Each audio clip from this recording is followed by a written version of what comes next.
Vamos a iniciar con el conversatorio Libertades Físicas y Formación Sexual. Libertades Físicas y Formación Sexual es un conversatorio donde hoy tenemos el acompañamiento de la doctora Gloria Estela García Valdés, quien es abogada especialista en criminología y ciencia forense en la Universidad Libre. Tiene más de 25 años trabajando con la Fiscalía General de la Nación y en los últimos 16 años está como fiscal delegada ante jueces penales del circuito. Tiene diplomados y formación en feminicidio y violencia de género, con diversos estudios en violencia sexual y de género de la Universidad Nacional de Colombia. Ella en la actualidad labora en la ciudad de Tuluá, en el despacho de la Fiscalía 54, en temas de delitos sexuales. Entonces, por ello que nosotros la hemos invitado el día de hoy a que nos cuente todas las experiencias y cómo como Universidad del Pacífico podemos prevenir este tipo de delitos al interior de nuestra institución. Y también conociendo nosotros todo lo que esto implica poder ser reproductores de la información y prevenir que estos delitos se puedan presentar en el entorno en el cual nosotros vivimos. Entonces, el objetivo de este conversatorio es generar en la comunidad universitaria una actitud reflexiva frente al flagelo de la violencia de género. La metodología que vamos a tener hoy es, la conferencista tendrá un enfoque de análisis y reflexión sobre la temática propuesta. Por tal motivo es importante la participación de cada una de las personas que se conecten el día de hoy. La regla del conversatorio es que tenga un momento el micrófono y la cámara apagada. Esto ayudará a una buena escucha y al buen rendimiento de la navegación del Internet. La conferencia contará con una moderadora, quien estará atenta a las inquietudes, sugerencias y aporte de los participantes en el evento. Bueno, sin más preámbulo, pues le damos la bienvenida a la doctora Gloria Estela García Valdés y le recomendamos a todos pues que por favor puedan participar activamente de este conversatorio y aprovechemos pues el acompañamiento que en el día de hoy nos está haciendo la Fiscalía General de la Nación. Muy buenos días para todos. Es un gusto para mí poderlos acompañar en parte de esta mañana pues frente a este conversatorio que programó la Universidad del Pacífico y de la cual pues se me extendió invitación. Espero que pueda ser de mucha valía, que ciertos temas que de pronto no tengan claros pues les pueda quedar ya como establecidos y atenta también a cualquier inquietud que en desarrollo de esta jornada se vaya presentando, pues que las vayan elaborando o no sé si a través del chat vayan formulando las preguntas y al final de pronto las podemos socializar para responderlas. Ya con el moderador designado, pues ya se mirará cómo se va a manejar esta parte. Efectivamente, este conversatorio, de acuerdo a lo que se me indicó, versa sobre la libertad y formación sexuales, que están dentro de un marco normativo figurado en nuestras leyes, pero que de igual manera tiene un enfoque de género y que efectivamente ya transgrede también la vulneración en sede de derechos humanos.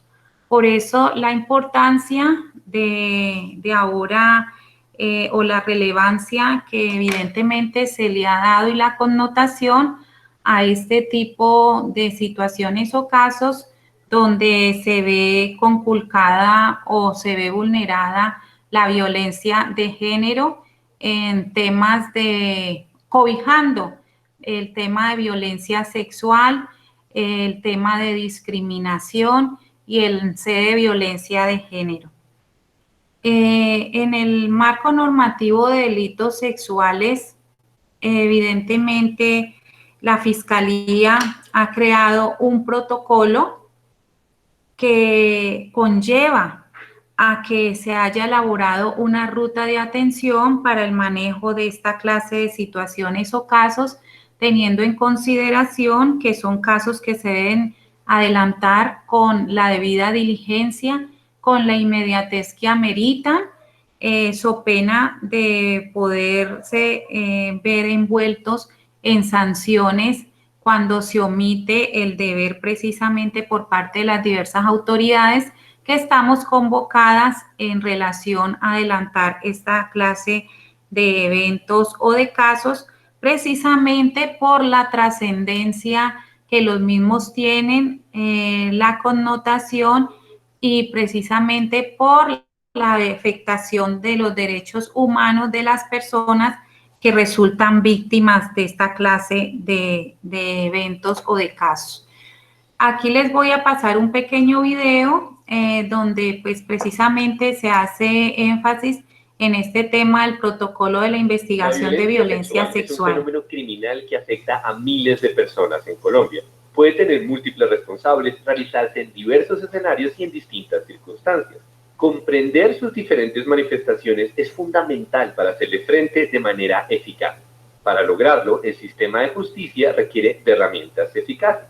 El protocolo para la investigación y judicialización de la violencia sexual, diseñado para ustedes, los operadores de justicia, es una de ellas. Se trata de un instrumento que contribuye a enfrentar los desafíos de la investigación criminal de los delitos de violencia sexual, teniendo en cuenta estas tres premisas. 1. La violencia sexual siempre requiere de actos inmediatos de investigación.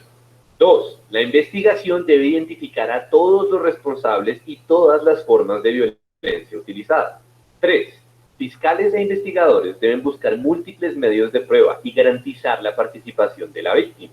El protocolo le ayudará a hacer justicia. Léalo, asimílelo, socialícelo, aplíquelo.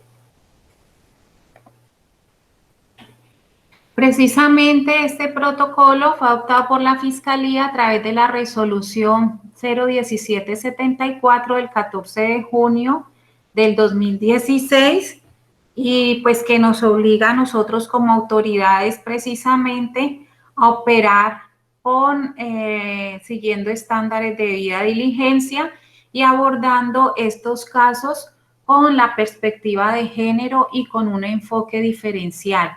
Es decir, que estamos obligados a manejar estos casos en sede de una total igualdad y en cero discriminación. Aquí hay que advertir pues que evidentemente en la actualidad nos encontramos frente a una diversidad de género que precisamente nos conlleva a actuar en el marco de la igualdad, en el sentido de no tener ninguna clase de estereotipo en relación al género, sino con un enfoque igualitario frente a todos los aspectos que marca este tema de la no discriminación y asumiendo la identidad de género que cada persona tiene o cómo se concibe. Y en ello pues se ha avanzado muchísimo, dado pues de que en todas las decisiones y en sede de investigaciones, desde que se inicia la misma, se hace el abordaje con todo el respeto a estas garantías y lineamientos en relación con las víctimas y dando un enfoque de género a estos casos, teniendo en cuenta, reitero, que con ello se afecta ya en sede de derechos humanos.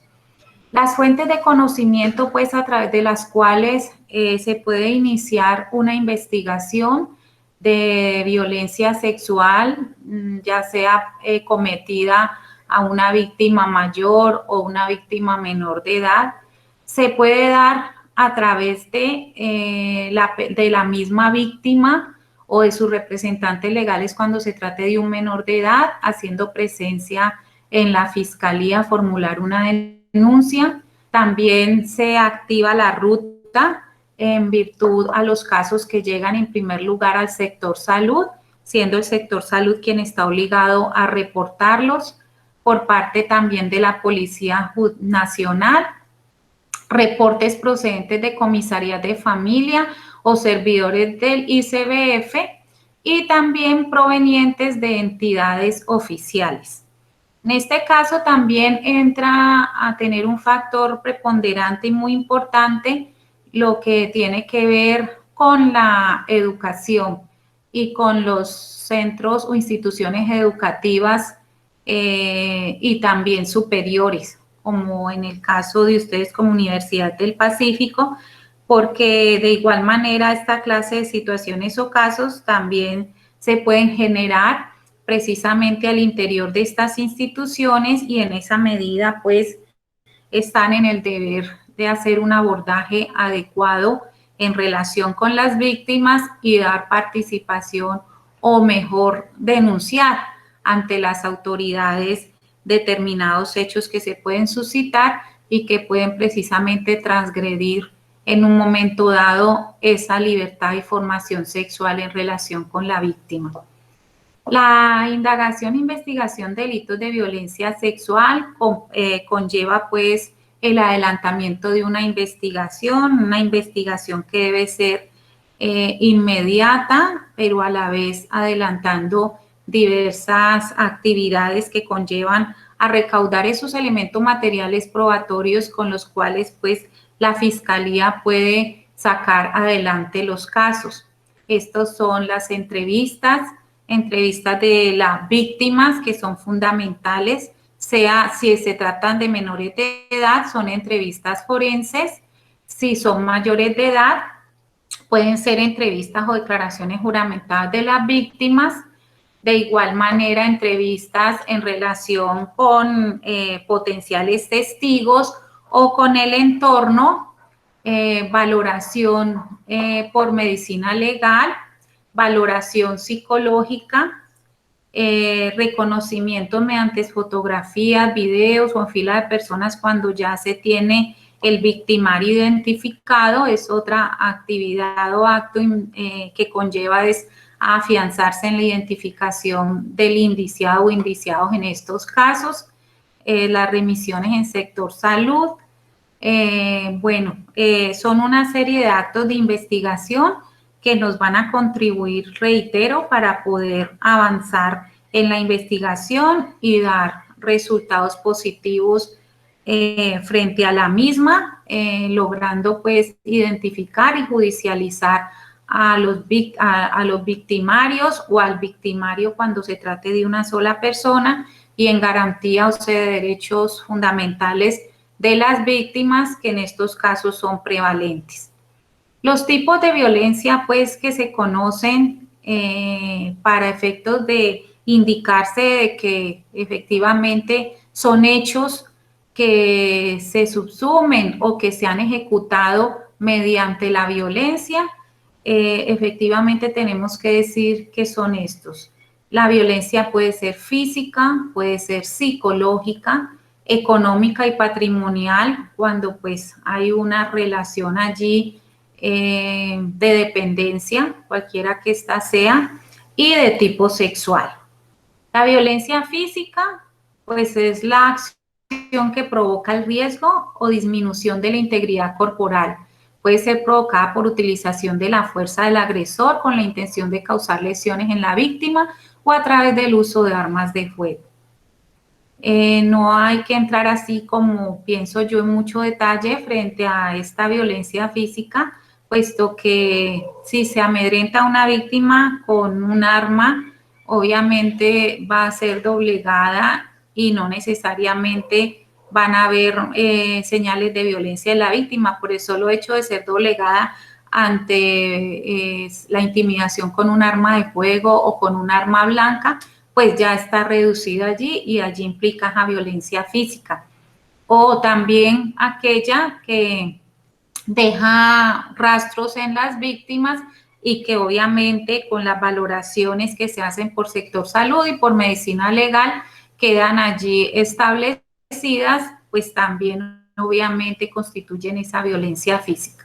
La violencia psicológica ya es la que está enmarcada en la acción u omisión destinada a degradar o controlar las acciones, comportamientos, creencias y decisiones de otras personas por medio de intimidación, manipulación, amenaza directa o indirecta.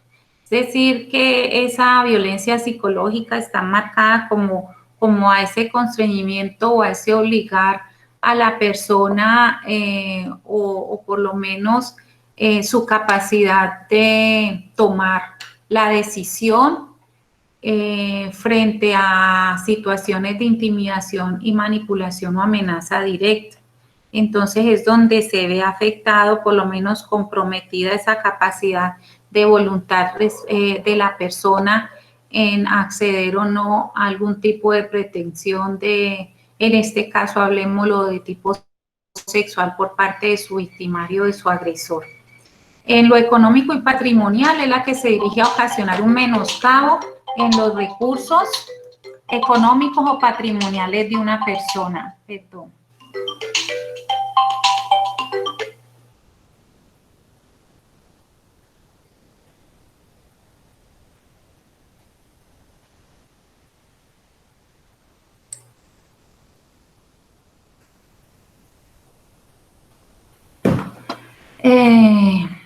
Retomando, la violencia económica y patrimonial es la que se dirige a ocasionar un menoscabo en los recursos económicos o patrimoniales de una persona a través de la perturbación de la posesión, tenencia o propiedad de sus bienes, pérdida, sustracción, destrucción, retención o distracción indebida de objetos, instrumentos de trabajo, documentos personales, bienes, valores y derechos patrimoniales.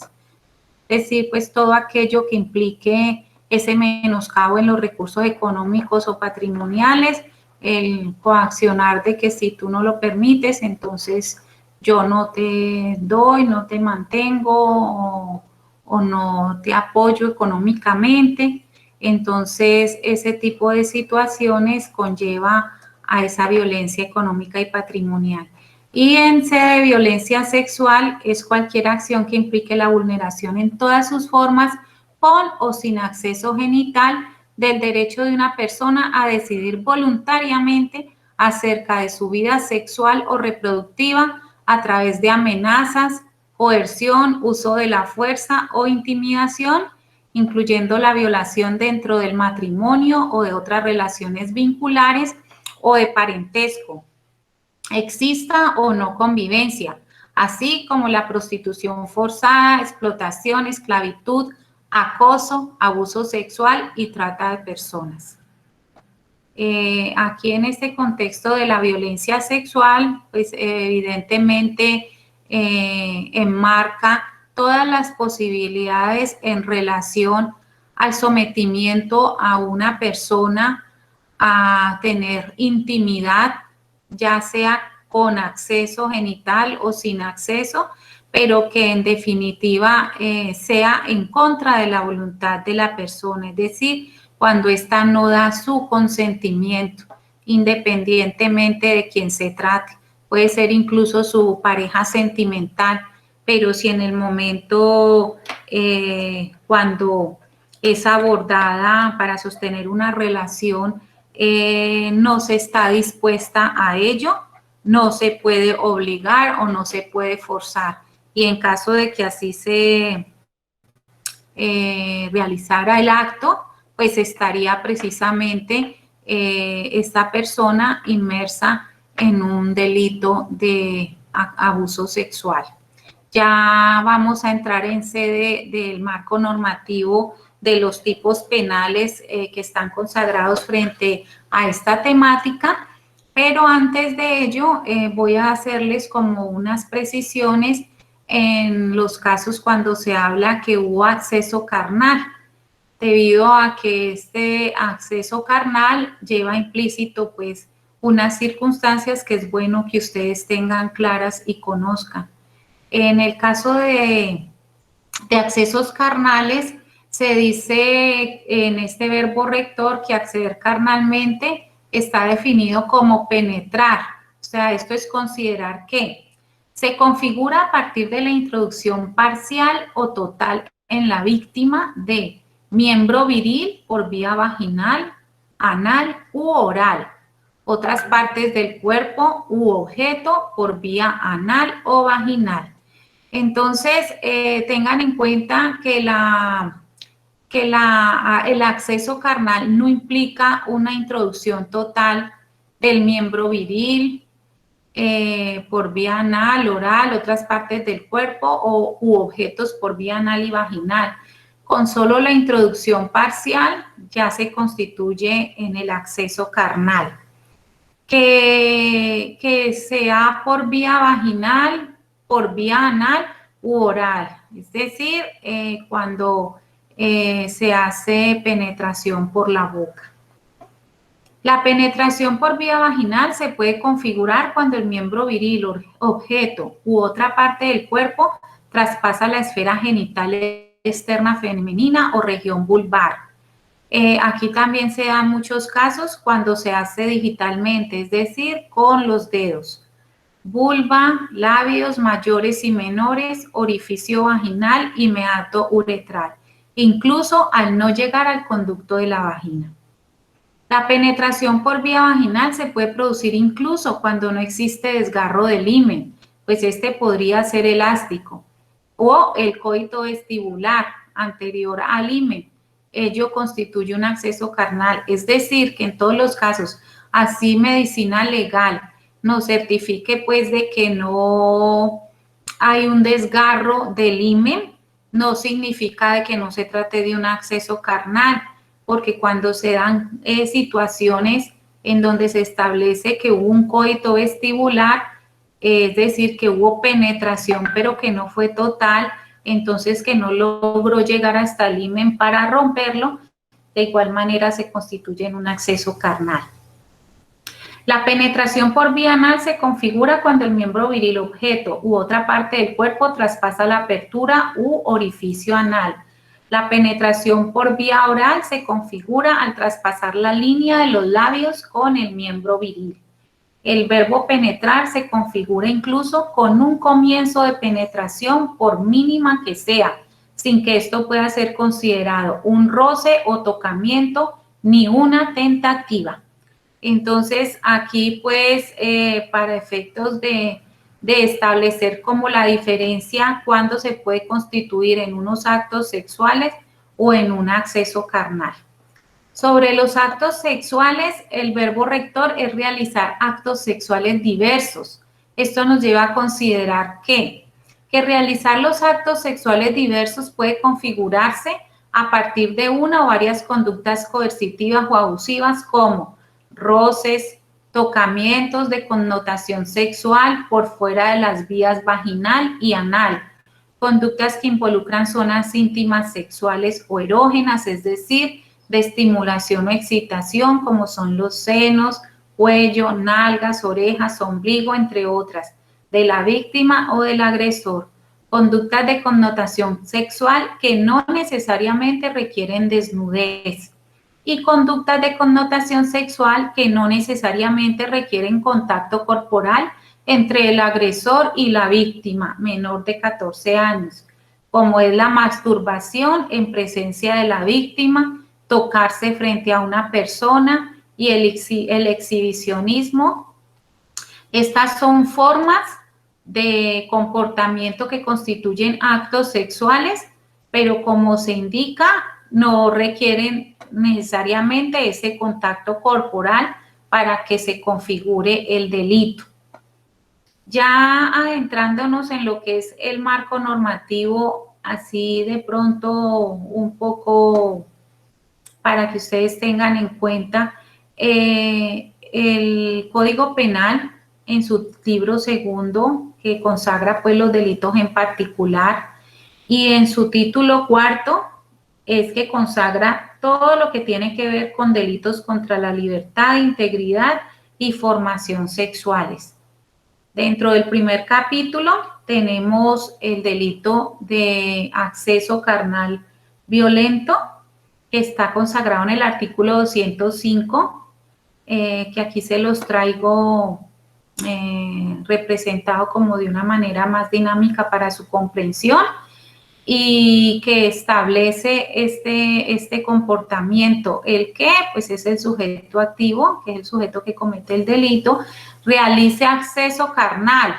Entonces aquí sí, obviamente, tenemos que tener en cuenta todos los aspectos que anteriormente les estaba refiriendo, todo lo que tiene que ver con lo que implica el acceso carnal. Entonces, el que realice acceso carnal con otra persona, que sería el sujeto pasivo, la víctima, mediante violencia. Entonces, para que se constituya el acceso carnal violento, se tiene que cumplir con todos estos ingredientes normativos.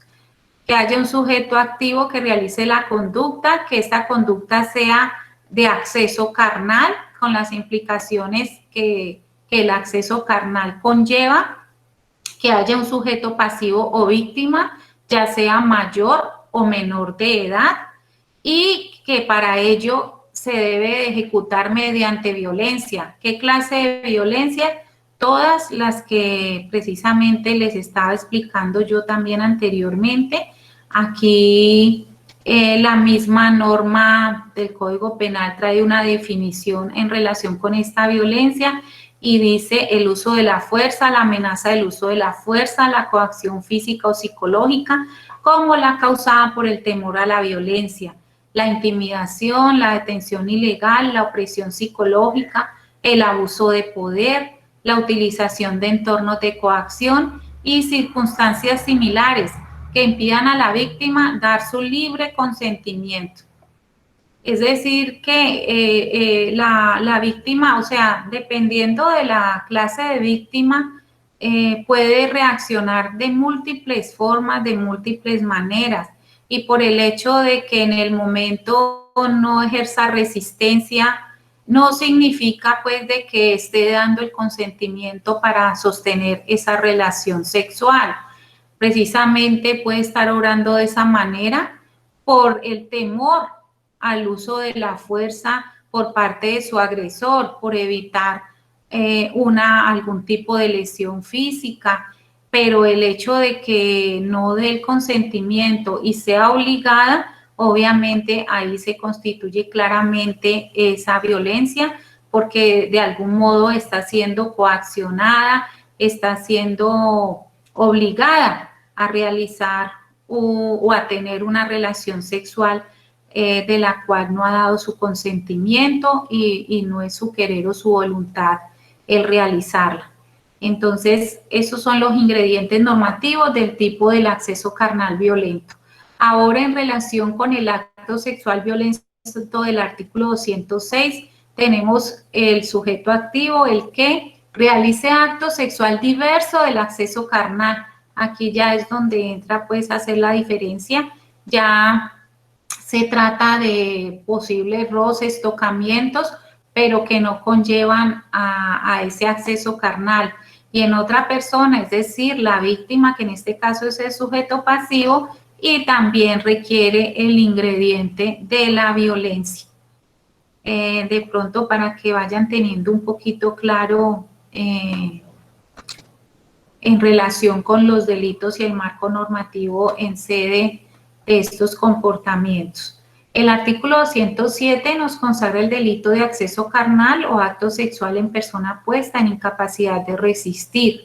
Aquí hay un sujeto activo, que es el que realiza la conducta, y el ingrediente normativo es que acceda carnalmente o realice un acto sexual diverso a ese acceso carnal, o sea, se pueden dar las dos posibilidades, o los actos o el acceso, pero en una persona puesta en incapacidad de resistir, estado de inconsciencia, condiciones de inferioridad psíquica que le impidan comprender el hecho o dar su consentimiento.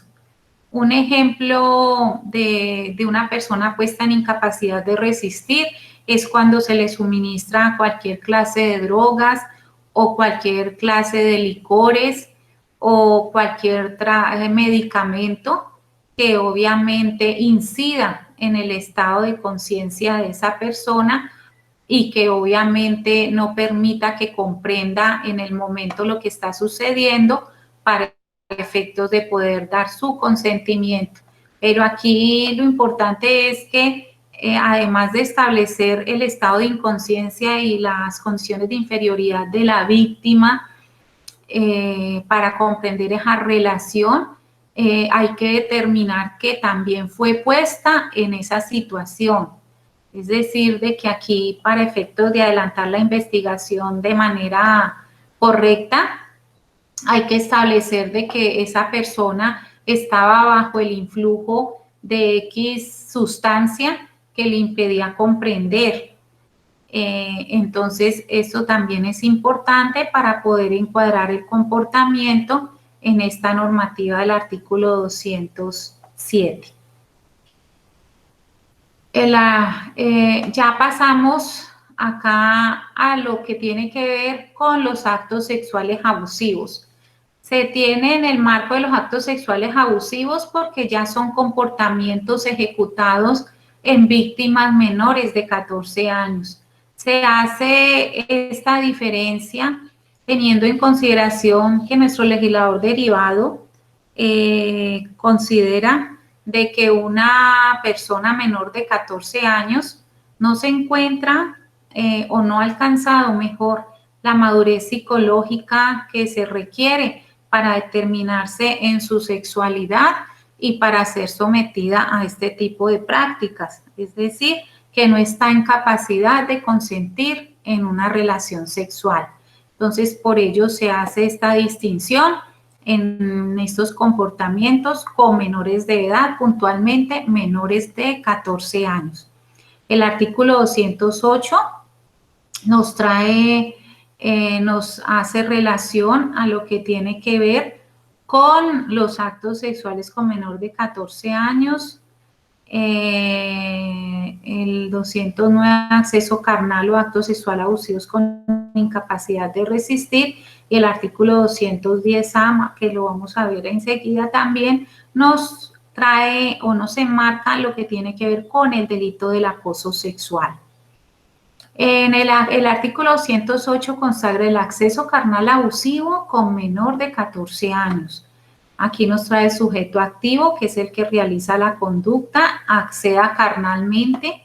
Ya les había explicado pues qué implicaciones tiene el acceso carnal, y que sea a persona menor de 14 años. Es decir, esta víctima menor es quien resulta sujeto pasivo de la conducta y necesariamente debe ser menor de 14 años para que este delito se tipifique o se configure.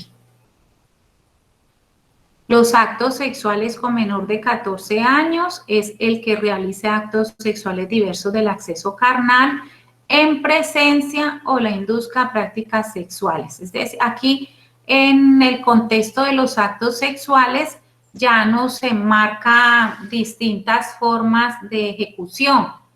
Es realizar actos sexuales diversos de ese acceso carnal con la persona o en su presencia o induciendo las prácticas sexuales.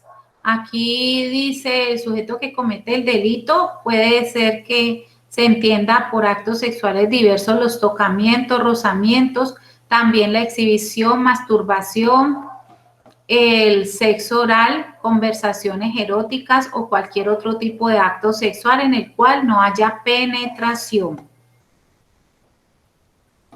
Y debe ser un menor de 14 años quien resulte víctima, sea hombre o mujer. El acceso carnal o acto sexual abusivo con incapaz de resistir, consagrado en el artículo 210, nos consagra el sujeto activo, que es quien realiza la conducta, que acceda carnalmente o realice acto sexual diverso, pero entonces aquí es donde está también el ingrediente normativo que nos determina que el sujeto pasivo está enmarcado en una persona en estado de inconsciencia, que padezca un trastorno mental o que esté en incapacidad de resistir. Entonces, aquí hay unas condiciones puntuales que debe ostentar o en el momento tener la víctima para poder indicar de que nos encontramos frente a este comportamiento. Es decir, que la persona está disminuida totalmente frente a su capacidad de poder defenderse o se encuentra en un estado de inconsciencia que le permita dar su consentimiento, o cuando eso trata de personas con trastornos de tipo mental que obviamente conllevan a que no puedan precisamente dar ese consentimiento o que tengan conocimiento pues de esa relación sexual que se está ejecutando con ellas o con ellos. Ahora nos adentramos en el tipo penal del acoso sexual. El acoso sexual es un comportamiento que es importante que ustedes conozcan y tengan claro, porque este comportamiento aflora en muchas ocasiones en contextos precisamente como sedes educativas, instituciones educativas y también a nivel de instituciones universitarias, porque se da claramente esa superioridad manifiesta entre el victimario y su víctima, y de allí en adelante se requieren cumplir otros ingredientes normativos que es importante que ustedes tengan claros para que puedan identificar cuándo realmente se trata de un delito de acoso sexual. Hay que partir de la base de que el acoso sexual es de naturaleza netamente libidinosa, es decir, que va encaminado precisamente a satisfacer la libido del victimario o de quien realiza la conducta con esa finalidad, con fines de apetencia de carácter sexual. Pero el tipo penal consagra ese sujeto activo de la acción, que es el que, valiéndose de su superioridad manifiesta o relaciones de autoridad o de poder, edad, sexo, posición laboral, social, familiar o económica, acose. Ese verbo rector de acoso significa perseguir reiteradamente sin darle tregua ni reposo. Otro verbo rector es persiga, que significa seguir o buscar a alguien en todas partes reiterativamente. Hostigue, que significa incitar con insistencia a alguien para que haga algo.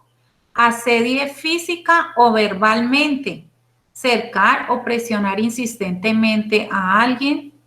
Y con fines sexuales no consentidos, es decir, que la finalidad del delito es imponer una conducta sexual en contra de la libre voluntad de la víctima. Y en este caso otra persona, pues que es el sujeto pasivo de la acción, que en este caso sería la víctima y que es la persona sobre la cual recae la acción o la conducta. Para que se configure pues el delito de acoso sexual, debe haber ese sujeto activo cualificado, es decir, que debe de darse esta situación o esta condición para que en principio podamos estar frente a este comportamiento, es decir, que exista una superioridad manifiesta, unas relaciones de autoridad o de poder, en relación también con la edad, el sexo, la posición laboral, social, familiar o económica. O sea que esto se da mucho en entornos laborales, en entornos educativos, también en entornos familiares, cuando existe esas relaciones de autoridad o de poder y una superioridad manifiesta del victimario sobre su víctima. Pero adicional a este sujeto activo cualificado, también deben cumplirse con alguno de estos verbos rectores, es decir, que evidentemente haya un acoso o una persecución o un hostigamiento o un asedio físico y verbal. Cualquiera de estos verbos rectores debe de cumplirse. Y finalmente también este ingrediente normativo, que son los fines sexuales no consentidos.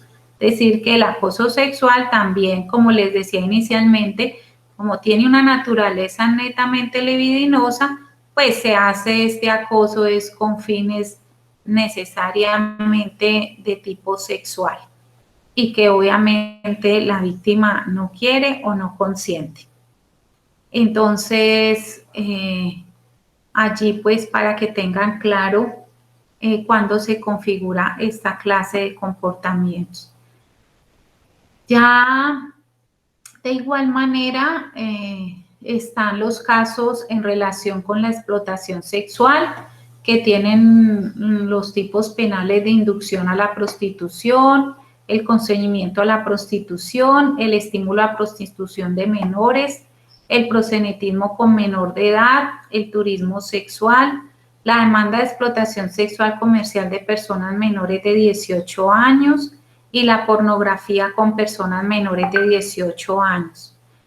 Antes de continuar pues en relación con estos tipos penales de explotación sexual, quisiera saber si hasta el momento han comprendido, si vamos claros y si tienen algún tipo de pregunta respecto de lo que les he indicado hasta ahora, o si desean de pronto que les profundice en alguna situación o frente a algún caso particular, no sé, quisiera saber.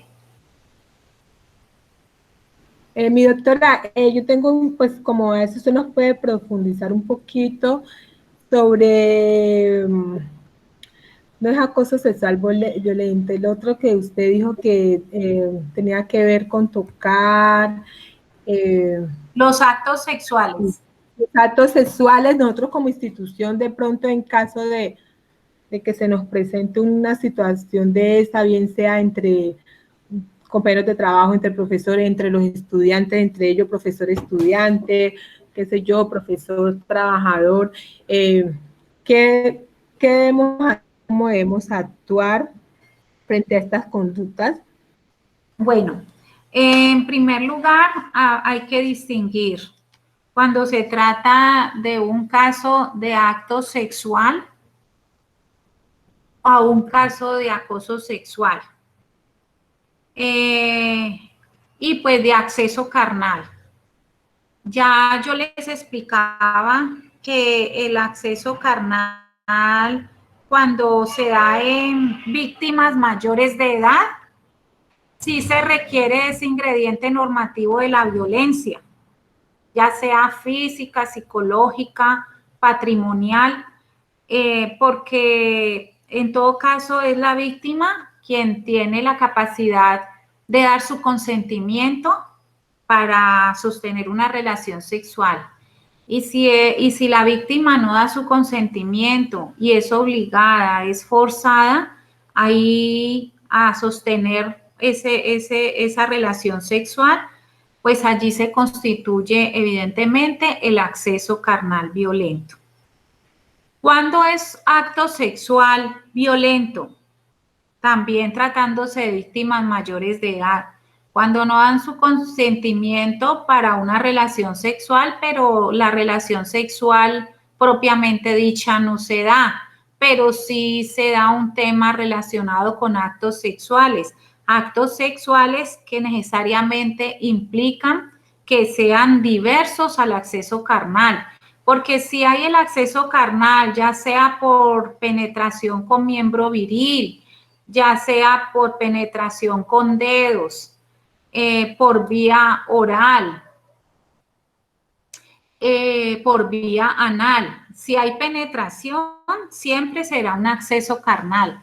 Pero si hay un comportamiento que no conlleva esa penetración, pero que sí efectivamente desborda el tema de abusar de la víctima haciéndole tocamientos en sus zonas íntimas, en sus zonas erógenas o genitales contra su voluntad, pues evidentemente se constituye en un caso de actos sexuales. Y en relación con el acoso sexual es diferente en el sentido de que el sujeto activo es cualificado, es decir, que tiene que haber una superioridad manifiesta o relaciones de autoridad o poder, que se dé cualquiera de los verbos rectores de acoso, persecución, hostigamiento o asedio físico o verbal, y que es con fines sexuales no consentidos.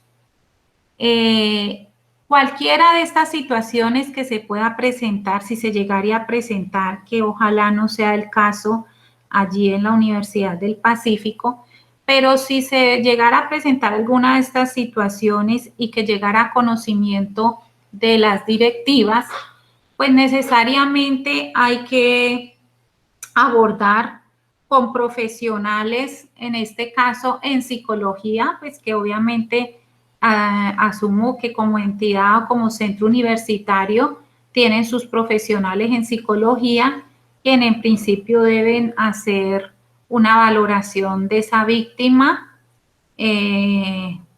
para efectos de ayudarle, como se dice, frente a esa situación, y coetáneo con ello, inmediatamente reportar a las autoridades, tanto a Fiscalía como al sector salud, porque independientemente de que sean víctimas mayores de edad, independientemente de que el caso haya ocurrido recientemente o que de pronto ya haya pasado tiempo, pero la víctima apenas lo esté revelando, hay que darle el mismo tratamiento, es decir, hay que hacer el abordaje también por el sector salud para que esa víctima sea valorada, sea ayudada, y por todo el equipo interdisciplinario pues que hace el abordaje en ruta de cuando se trata de delitos sexuales.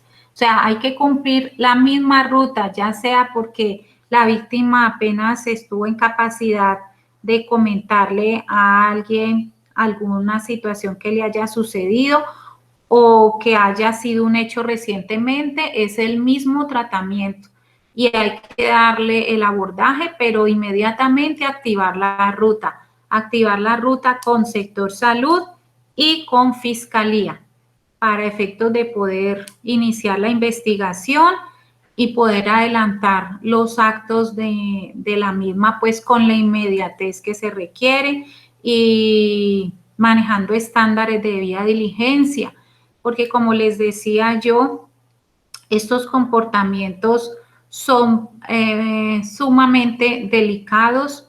Las autoridades no podemos omitir el deber que tenemos en el adelantamiento de las investigaciones, porque esto podría conllevar a sanciones, teniendo en cuenta de que con esta clase de delitos son en primer lugar delitos que constituyen formas de violencia de género, que por ser casos de violencia de género, obviamente están contemplados en sede de violación de derechos humanos. Y que de igual manera Colombia, a través de la Convención Interamericana de Belén do Pará, acogió pues toda forma de discriminación y de violencia frente a cualquier clase de víctima en el tema de erradicar y adelantar todo lo que tenga que ver con este tipo de violencias contra la mujer, contra las personas y en relación con temas de discriminación. Y entonces a través de esa Convención Interamericana de Belén do Pará, que hace parte de nuestro bloque de constitucionalidad, pues estamos todos obligados precisamente a adelantar estas investigaciones con esa debida diligencia. Reitero, so pena de que si no se cumple con esos estándares, pues nos podemos ver incursos en sanciones que no solo pues van a repetirse contra los funcionarios, sino que netamente pues conllevan a consecuencias económicas y patrimoniales en sede del Estado en un momento dado, pues cuando se dan de pronto esa clase de demandas y se establece pues de que hubo omisión en el adelantamiento, hubo negligencia en el adelantamiento de las investigaciones. Y también teniendo en cuenta que en la mayoría de los casos, pues no son todos, porque hay muchas víctimas de delitos sexuales que son mayores de edad, pero el gran grueso de víctimas en esta categoría son menores de edad.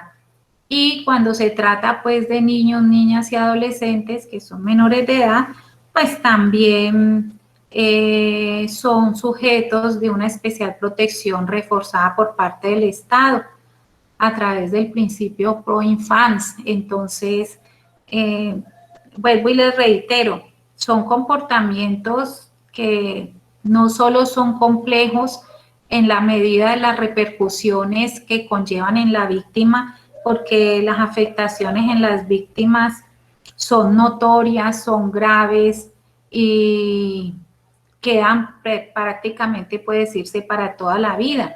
Por eso requieren de un acompañamiento psicológico y a veces psiquiátrico, dependiendo del contexto del caso de abuso, del tiempo pues que haya transcurrido y que la víctima haya padecido el mismo, porque también es importante recalcar que estos casos de delitos sexuales se dan tristemente en la mayoría o en la generalidad de los casos al interior de los hogares, al interior de las familias, de manera reiterada, es decir, que las víctimas son sometidas durante mucho tiempo a abusos y entonces las secuelas que genera este tipo de comportamientos en ellas son secuelas que quedan para toda la vida y que necesitan verdaderamente de una ayuda terapéutica muy importante. Y que cuando no se trata de abusadores dentro del contexto de familia, también se trata de abusadores que son personas muy cercanas a las víctimas, a su familia, y que por esa cercanía con la familia, por esa confianza que logran alcanzar con la familia, es que finalmente pues llegan a sus víctimas con el fin de cometer o de realizar la conducta, pues apenas tienen oportunidad, independientemente de que sean mayores o menores de edad, pero que de igual manera las cometen. Y así como se dan en contextos de familia, en contextos de familias allegadas, también se da mucho en contextos estudiantiles, en contextos laborales, y precisamente todas estas formas de violencia son las que se pretende pues erradicar, y con ello precisamente se le ha dado el realce como, o la importancia que realmente amerita, y se nos están exigiendo unos estándares bastante elevados en relación con la investigación y con la oportunidad en el desarrollo de la misma. Se han creado las rutas de atención y de igual manera es importante que les informe o les indique de que la Fiscalía también tiene un programa encaminado a la prevención.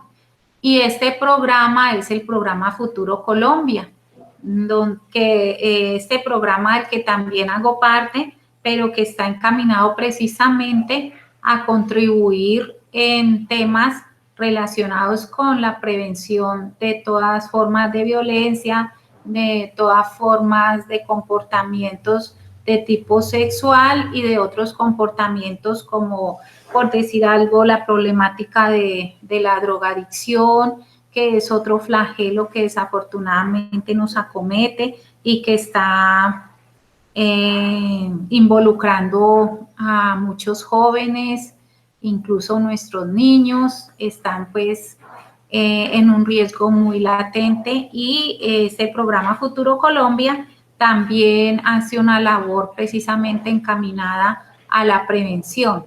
Pero ya en este contexto y como lo que se me indicó pues frente al conversatorio era como explicarles a ustedes más o menos el marco normativo, en sí los delitos y la connotación y las consecuencias pues que obviamente estos comportamientos derivan, porque cuando una persona se encuentra o se establece, es bueno que también lo sepan, cuando una persona se identifica y se individualiza y se allegan elementos materiales probatorios que indican de que efectivamente esa persona ejecutó ese comportamiento. Obviamente las penas establecidas para los mismos son bastante elevadas, es decir, de que son delitos que por las penas que tienen establecidas tienen unas consecuencias bastante graves y que de igual manera por tratarse de un delito o de unos delitos que tienen una connotación de violencia de género, conllevan precisamente a darle aún mayor trascendencia y en ello pues a que la generalidad es que las personas que se encuentran incursas en esta clase de comportamientos sean privados de su libertad. Y si son condenados, pues precisamente van a tener que pagar su condena privados de la libertad. Ello pues en relación con los delitos de acceso carnal, de actos sexuales, sean víctimas mayores o menores. Ya en el tema del acoso sexual, pues la pena sí es diferente y no daría precisamente para la privación de libertad, pero de todas maneras obviamente sí conlleva a unas consecuencias y a una sanción de tipo penal que tiene pues una incidencia y unas repercusiones bastante graves. No sé si de pronto quedó un poco claro el interrogante, la ruta. Sí, doctora, muchas gracias. Sí, me quedó claro. Sí. Ah, bueno. Entonces, ¿no hay más preguntas por el momento? ¿Continúo con la presentación? Buenos días, doctora. Yo quisiera hacerle una pregunta. Sí, dígame, buenos días. Bueno, es que la otra vez se dio un caso en el que un muchacho entró al baño de las mujeres y se asomó por debajo de la puerta mientras una estudiante estaba orinando. En este caso, ¿eso cómo se consideraría? ¿Alcanza a llegar a ser delito sexual? Pues así como usted me lo plantea, de que el muchacho se asomó por debajo y miró y esto, no consideraría yo que lograría transgredir un comportamiento que conlleve a un delito sexual. Yo así como usted me lo plantea, lo vería más como unas injurias por vías de hecho. ¿Por qué? Porque de acuerdo a lo que usted manifiesta, fue una sola situación, ¿verdad? Sí, fue una sola situación. Porque recuerde que lo que yo les explicaba del acoso sexual es que hay que cumplir con varios ingredientes normativos. El sujeto activo cualificado que debe tener un grado de superioridad manifiesta, o sea, tiene que ostentar unas relaciones de autoridad o de poder respecto de la víctima. En este caso no, porque serían como compañeros de estudio, ¿verdad? Entonces no se daría como esa superioridad manifiesta en relación del victimario a su víctima. Fuera de eso, no se da tampoco ninguno de los verbos rectores con relación al acoso sexual, que sería como lo más cercano pues que uno podría considerar en el momento, porque ahí no se ha dado un acoso que conlleva una persecución reiterada a esa víctima.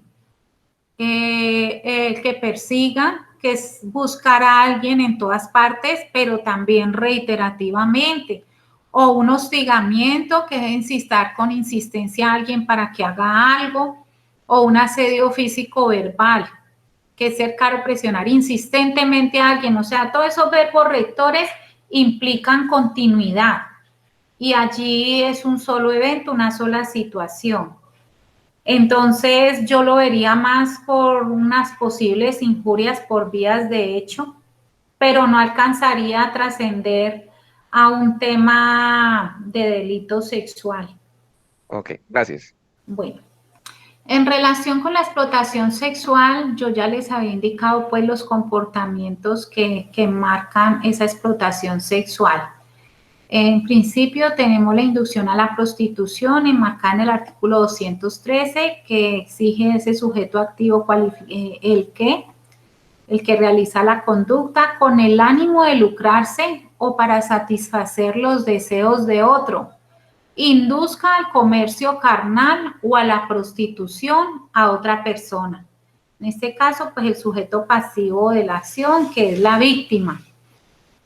Inducir en ese comercio carnal o a la prostitución es el acto de instigación y provocación seductora que hace nacer en la víctima el propósito de prostituirse. Eso es lo que hace referencia a esa inducción al comercio carnal o a la prostitución. Y hay un fin también lucrativo, ¿no? O patrimonial, porque es con el ánimo de lucrarse o para satisfacer los deseos de otro que induce al comercio carnal o a la prostitución a otra persona. El artículo 214 nos trae el constreñimiento a la prostitución y establece el que, con el ánimo de lucrarse o satisfacer los deseos de otro, constriña al comercio carnal o a la prostitución a cualquier persona, es decir, el sujeto pasivo sobre el cual recae ese constreñimiento es la fuerza o violencia física o psíquica que se ejerce sobre una persona para obligarla a decir o hacer algo en contra de su voluntad. Es decir, que la víctima está siendo obligada, está siendo violentada ya sea por la fuerza o de manera psicológica para que acceda pues en ese comercio carnal y en la prostitución. Y también tiene un fin de lucro este comportamiento. El estímulo a la prostitución de menores. Aquí ya sí nos hace referencia a cuando se trate de menores de edad y dice el sujeto activo de la acción, el indiciado, destine, arrende, mantenga, administre o financie casa o establecimiento para la práctica de actos sexuales en que participen menores de edad. Es decir, aquí el ingrediente normativo nos conlleva a que las víctimas necesariamente deben ser menores de edad y a que la persona, el sujeto activo cualificado que ejecuta la acción, posea un bien, lo destine o lo mantenga o administre para efectos de llevar a cabo estas prácticas de tipo sexual que involucran a esos menores. El proselitismo con menor de edad del artículo 213A nos trae el delito bajo estos ingredientes normativos. El que con ánimo de lucro para sí o para un tercero, para satisfacer los deseos sexuales de otro, organice, facilite o participe de cualquier forma en el comercio carnal o la explotación sexual de otra persona menor de 18 años. Aquí el sujeto pasivo de la acción debe ser una víctima menor de 18 años, para decir que nos encontramos frente a un caso de proxenetismo con menor de edad. El turismo sexual, el que dirija, organice o promueva actividades turísticas que incluyan la utilización sexual de menores de edad. Aquí también nos establece este ingrediente normativo que las víctimas para que se dé este comportamiento deben ser menores de edad. Aquí dice colocar o disponer en todo lo necesario, poner todos los medios que tenga el denunciado o proxeneta para hacer posible el turismo sexual. Turismo sexual es una forma de turismo con el propósito de mantener relaciones sexuales. La demanda de explotación sexual comercial de persona menor de 18 años. Este comportamiento dentro de lo común y lo cotidiano es un comportamiento que se da con frecuencia. Dentro de lo que ha sido mi experiencia y todo, se ha detectado pues de que es un comportamiento que se da y que no debe confundirse con el caso del acoso sexual, porque en este comportamiento de demanda de explotación sexual comercial con persona menor de 18 años establece el sujeto activo el que directamente o a través de tercera persona solicite o demande realizar acceso carnal o actos sexuales mediante pago o promesa de pago en dinero o especie o retribución de cualquier naturaleza con persona menor de 18 años. Entonces, aquí les decía que no se debe confundir con los casos de acoso sexual, porque aquí el sujeto activo directamente puede abordar a la víctima y solicitar o demandar realizar actos sexuales o acceso carnal con esa víctima, que sería como los fines sexuales que demanda el acoso sexual, ¿no? Frente a las pretensiones que hace el victimario. O sea que aquí estamos como en situaciones similares, pero aquí la diferencia más marcada, que es mediante pago o promesa de pago en dinero, especie o retribución de cualquier naturaleza. Y téngase en cuenta de que no necesariamente tiene que haber ese pago. Con la sola promesa de pago en dinero, ya podríamos estar hablando de que se está en curso en este comportamiento. Y que la víctima, eso sí es otro ingrediente normativo, es de que esta víctima necesariamente sí o sí debe ser menor de 18 años para poder que la tipifiquemos en este comportamiento. Si la víctima es mayor de 18 años, pues no podría encajarse en este tipo penal. Pero siendo menor de 18 años, sí. Algo que se me pasaba informarles o indicarles es que el delito de acoso sexual es un delito que no se puede dar o no se puede tipificar en víctimas menores de 14 años.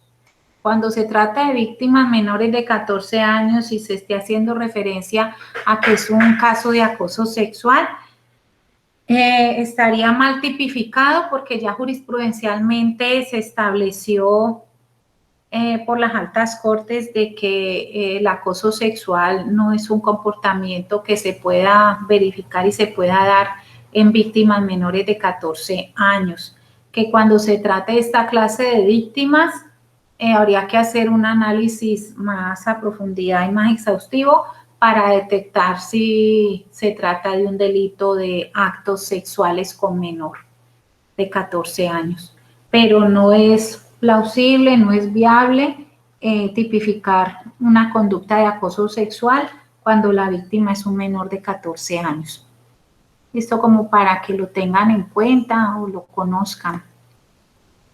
La pornografía con personas menores de 18 años establece la norma el que fotografíe, filme, grabe, produzca, divulgue, ofrezca, venda, compre, posea, aporte, almacene, transmita o exhiba por cualquier medio para uso personal o intercambio representaciones reales de actividad sexual que involucre persona menor de 18 años de edad. Incurrirá en prisión de 10 a 20 años. Igual pena se aplicará a quien alimente con pornografía infantil bases de datos de internet con o sin fines de lucro. La pena se aumentará de una tercera parte a la mitad cuando el responsable sea integrante de la familia de la víctima. En este caso de la pornografía con personas menores de 18 años, observen pues de que tiene una cantidad de verbos rectores en los cuales se puede edificar la conducta con la sola concurrencia de uno de ellos. Y tiene mucho que ver también con las redes, el abuso sexual pues a través de redes, que también está cobrando tanta fuerza en la actualidad, que hay esos delitos sexuales cometidos a través de medios informáticos. El abordaje de la víctima en casos de violencia sexual. Este es un pequeño video también en donde se hace referencia a cómo se debe hacer el abordaje cuando tenemos una víctima de un delito sexual. Esta es una víctima de violencia sexual. Es una persona que puede ser hombre, mujer, homosexual, heterosexual, transexual, costeña, caucana, paisa, niña, joven, adulto mayor, modelo, comerciante, indígena, campesino, citadina, vestida de una forma o de otra, pobre, no tan pobre, en condición de discapacidad, agraciada o no tanto, depende de quien mire, entre tantas otras posibilidades. La combinación de estos y otros factores hace que cada víctima sea única e irrepetible, que piense y reaccione diferente. Y ustedes, los operadores de justicia, saben de sobra que las víctimas son el elemento central de cualquier investigación de violencia sexual. Ellas poseen información privilegiada que puede ayudar a comprender los hechos, tanto al fiscal como a los jueces. Póngase los lentes para ver claramente quién es su víctima y cuáles son sus necesidades, y para promover su participación en todas las etapas del proceso, teniendo en cuenta los ajustes indispensables. Y recuerde, el momento de la denuncia es fundamental dentro del proceso.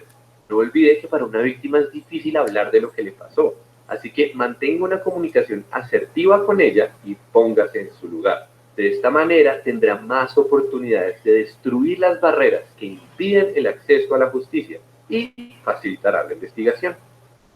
Hay que tener en cuenta que en estos eventos muchos casos son conocidos después de que ha pasado tiempo en que han ocurrido, pero es importante que tengan en cuenta de que el paso del tiempo no puede ser un obstáculo para la investigación, porque la investigación se asume bajo los mismos criterios, bajo los lineamientos de la inmediatez, independientemente del tiempo que haya transcurrido, porque hay muchas víctimas de esta clase de comportamientos que por temor al que dirán o a las reacciones de la familia o a la calidad que ostenta frente a la familia o frente a ella el propio indiciado, muchas veces callan, no son casos que se denuncian. Entonces a la víctima hay que saberla abordar, hay que saberla tratar, y además de eso hay que darle el acompañamiento, el apoyo y la confianza para efectos de que se sienta cómoda y en capacidad de hacer las revelaciones. Y cuando de pronto se da la posibilidad de conocer de una situación de estas, no es la manera el decirle a la víctima, cuénteme en detalle lo que pasó, porque eso no sería para nada conveniente. Simplemente si la víctima le revela a alguien de ustedes un ejemplo, que fue víctima de un caso de abuso sexual, no es cuestión de que ustedes la aborden y que entonces les cuente en detalle todo lo que pasó, sino que inmediatamente ustedes lo que deben hacer es activar la ruta sin permitir que esa víctima entre en detalle de lo que le pasó, porque eso se vuelve una situación revictimizante. Para las víctimas no se hace de por sí nada fácil asimilar lo que les ha pasado, ahora mucho menos el tenerlo que revelar y manifestar ante personas externas. Por eso es muy importante que el abordaje se pueda hacer a partir de profesionales que tienen la capacidad de conocer cómo hacerlo y de una vez darle la confianza y la ayuda que esa víctima necesita, sin necesidad de que tenga que estar contando los hechos una y otra vez, porque los profesionales saben hasta dónde llegan y qué es lo que a ellos les interesa conocer, pero ellos en detalle obviamente no van a poner a la víctima que les esté contando una y otra vez lo que les pasó, porque eso es una situación que, reitero, revictimiza y hace muchísimo daño a la víctima, y precisamente por ese temor a que la tengan que someter a todo eso, que prácticamente eso se vuelve como un escarnio para ella, es que más bien prefieren no denunciar por no pasar por todo ese tipo de situaciones. Entonces eso es algo que también es bueno que tengan en cuenta. No sé qué inquietudes o qué interrogantes tengan, o sobre qué situaciones quieren que les profundice. Lo que tenía pues de presentación para ustedes en el marco normativo, pues ya lo concluí. Entonces la idea pues es escucharlos, o si tienen alguna duda, o haya algo que de pronto no les haya dicho y que quieran saber, con muchísimo gusto. Buen día. Sí. Sí, doctora, ¿cómo podríamos vincularnos al programa Futuro Colombia que usted mencionó en su primera parte, como docentes o como persona natural, individualmente, o la institución? ¿Cómo podría vincularse a este programa que es interesante participar en la prevención de los eventos? Pues le explico. El programa Futuro Colombia es un programa establecido por la Fiscalía General de la Nación. En este momento, los que conformamos ese programa, todos somos funcionarios de la Fiscalía, y que pues estamos en capacidad de brindar ese apoyo, ese acompañamiento cuando lo solicitan a entidades educativas, a cualquier tipo de sectores, pero ya más frente al enfoque preventivo.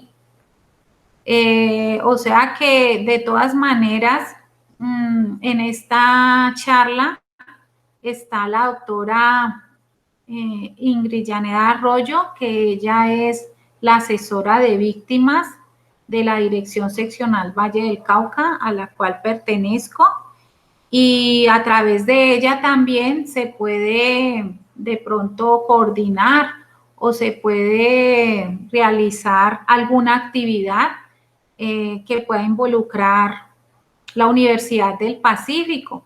Y si usted se quiere vincular como dando sus aportes, su conocimiento, o qué sé yo, pues es algo que también se podría organizar, independientemente de que usted no haga parte de la institución nuestra. No significa pues de que no pueda dar su aporte o su granito de arena, pero pues sí sería algo que se tendría que coordinar y se tendría que determinar a qué comunidad va dirigida, y en temas de prevención sobre qué, y poder como establecer el espacio también. Bueno, eso implica una serie de situaciones que habría que organizar y coordinar, pero que es posible, claro que sí.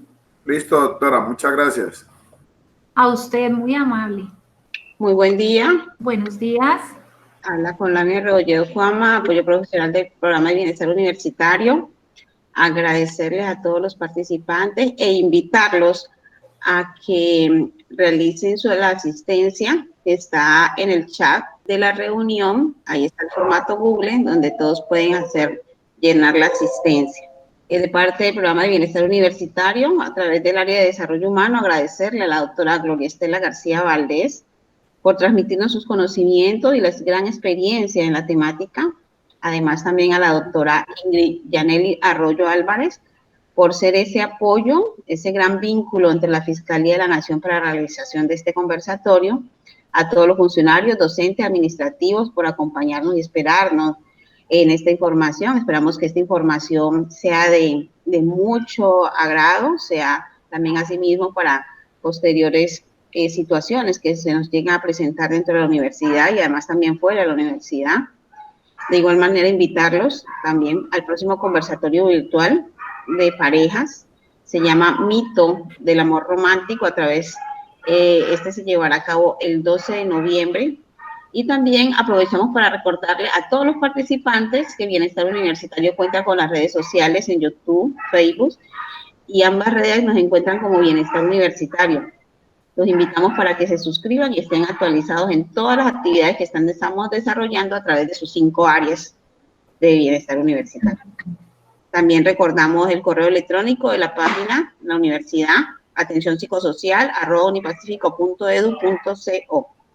Agradecerles a todos nuevamente y que tengan un feliz resto de día.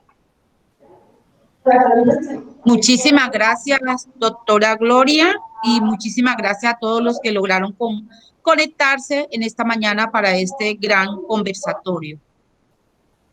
Gracias a ustedes por la invitación. Espero que de verdad haya sido útil y haya logrado pues cumplir con las expectativas que se tenían frente al conversatorio. Y no, un placer de verdad haber podido acompañarlos en parte de esta mañana en esta jornada.